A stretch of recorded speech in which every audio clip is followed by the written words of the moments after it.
All right, so we're making some progress on the Civic.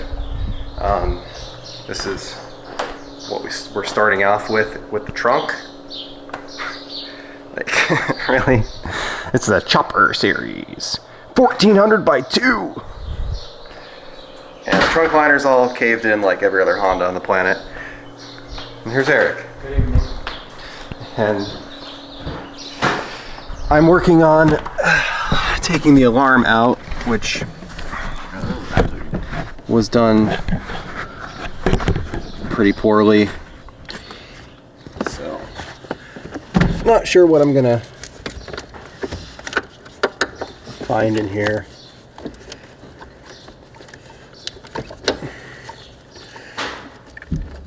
In my experience, alarms tend to be more trouble than they're worth, aftermarket alarms, especially on a car that doesn't even have power door locks.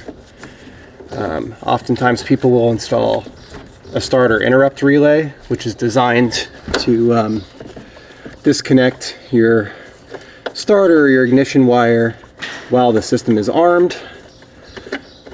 Often people do very poor jobs of wiring like this. I mean, like, look at this. There's like a freaking rag here, just randomly. So anyway, I'm gonna cut all this stuff out of here. I'm gonna clean up the joints and put it all back together and just make it look as good as I can. I'm probably gonna have to take down the column here, so we'll work on that.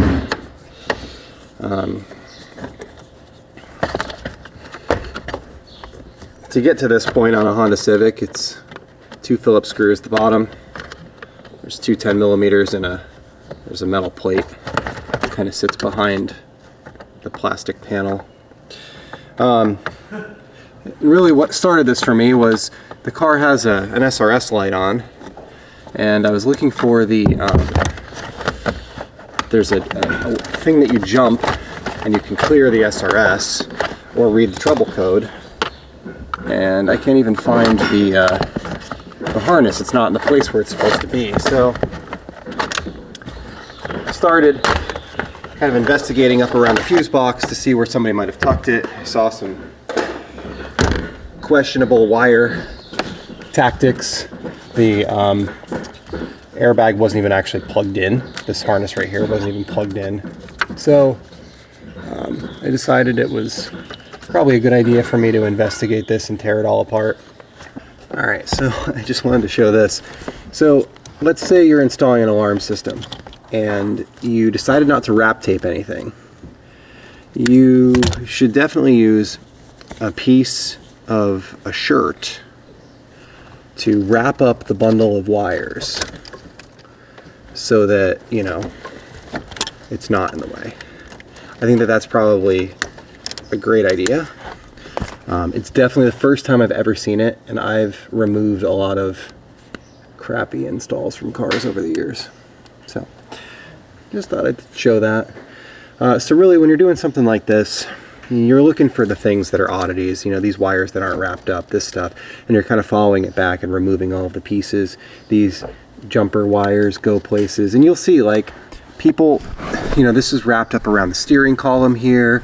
You know, they're cutting wires open to break them. You know, so when you're looking at buying a used car, and the guy's like, "Hey man, it has a kill switch installed." Well, that to me means that there's some crappy wiring that I'm gonna have to remove and clean out because somebody didn't know what they were doing. And this actually appears to be for, there's a set of aftermarket fog lights on the car. So that's what this is right here. So that's fun. I think I'm gonna remove this stuff too and just come back to the fog lights later, because it's really, I mean, like, there's just wires wrapped up around here, and these are hot wires unfused from the fuse box. So like this yellow wire gets caught in here and gets pierced in some way, well, it's actually gonna blow the main fuse in the car and then leave you stranded. So that's awesome. Anyway,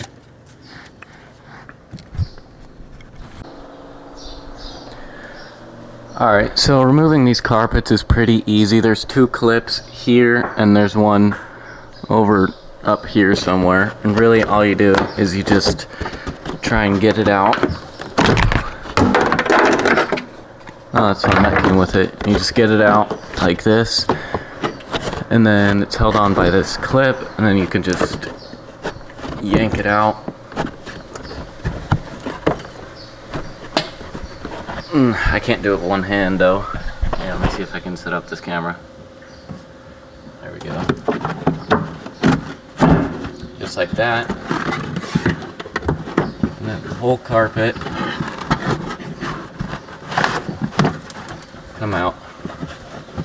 Just like that. And it's hooked in behind here. For my purposes, I don't need to take it all the way out. I just need that. And then this bottom carpet, again, there's just a little clip right there, and you just pull it out,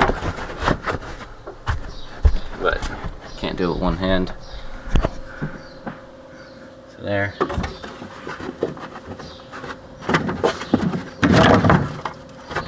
Oh, this one's really in there, huh? There we go. And sometimes the clip will come with it, sometimes it won't, sometimes it'll just go through that little hole in the carpet. In that case, get some needle nose pliers and it'll come out like that. And I'm gonna go ahead and vacuum this and I'll put it back in. And this process is the same on the other side. You have the same 2 clips right here and here, and it's not too hard. Alright, so I just got the carpet separated from the old floor. It's actually, it's like rotted and it's split into 2. And it's broken. It needs to go, basically. And it's caved in. And then I got the carpet out of it and I cleaned it up a little bit, just with a vacuum, nothing special. And what I'm gonna do... Hey, my vacuum's special. Well, I didn't do anything special to it. Him and his special vacuum.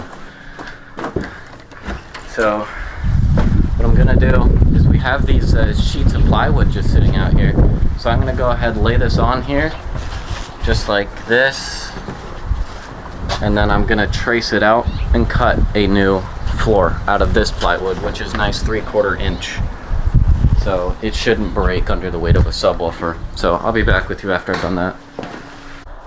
Alright, so I've just traced out the carpet on here with a marker, as you can see, all the way around. I try to make it as efficient as possible, keeping the edges along the edge of the plywood. And I'll be back with you once I've cut it out. So at some point you're going to come across one of these in every crappy installation. So this is... it's a wire tap, but they're often called vampire clips. They are the worst. If you are using these to install aftermarket electronics, you should not be installing aftermarket electronics. They are terrible. They pierce the wire with a blade that gets a really poor connection, and then also reduces the integrity of the wire because the blade inevitably cuts some of the conductor that's inside there. They're terrible. So that's how you remove one. I'm going to tape this up and then we'll put this harness back together. That was, I guess, where they grabbed their door pin for the alarm system. Still, there's the pile of crap I've removed so far. At some point along the way, you're going to come upon this. So this is where a wire was basically interrupted using a relay in order for the starter kill circuit to work. So basically there's a wire here from the factory that was cut, and the alarm was put in the middle of it so that when the alarm is armed, the car will not start. So this is going to have to be reconnected back to where it belongs. So we're going to cut off their tape, get this all out of the way here.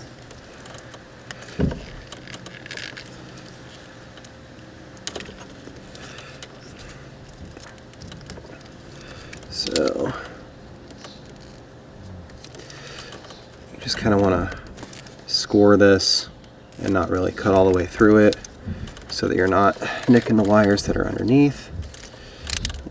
Cut this back, and then we'll take that up when we're done. So this black wire with the white line on it is the factory, I'm not sure if it's starter or ignition on this car, but either way we're interrupting that wire in order to allow the alarm to work and make it so that people can't start it when the alarm is armed. So